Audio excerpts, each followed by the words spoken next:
Habits seem to be the key to success and excellence.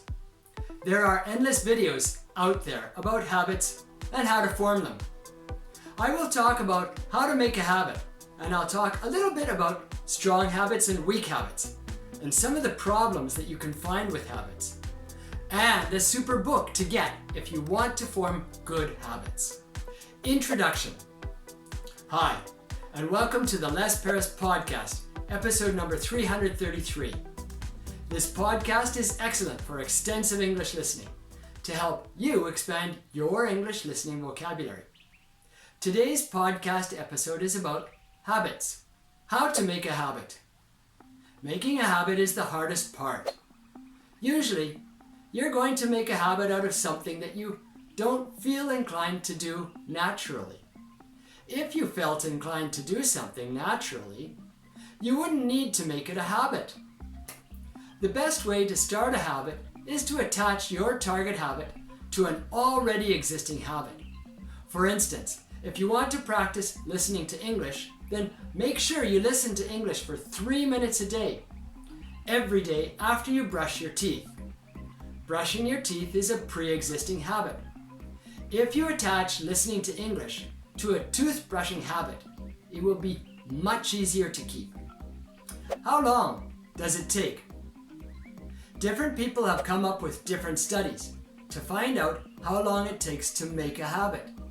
So there's more than one answer, and I'm not sure which is the correct one.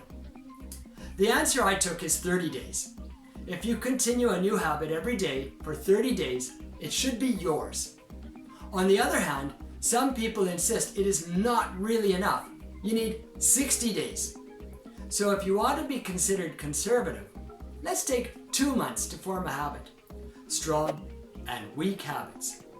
Some habits are strong habits, and some habits are weak habits.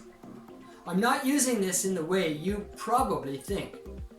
A strong habit is a habit that is very difficult to break.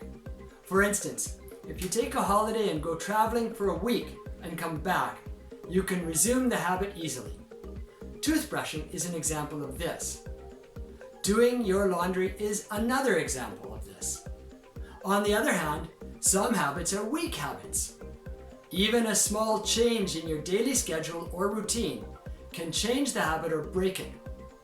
Some of the strongest habits tend to be bad habits. That's something to watch out for. Problems with habits.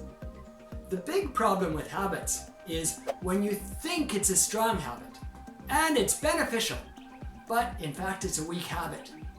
That means it's easy to break and it gets broken time and again. Then you find yourself in a problem because you're not doing the behavior you need to be doing regularly. You get fooled into thinking you have a strong habit, but it's not. And you do the habit when it's not necessary. You do it simply because it's a habit. Finally, I think a problem with habits is you do things mindlessly.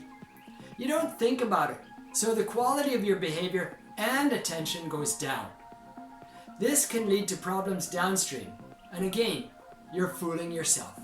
Super book for habits.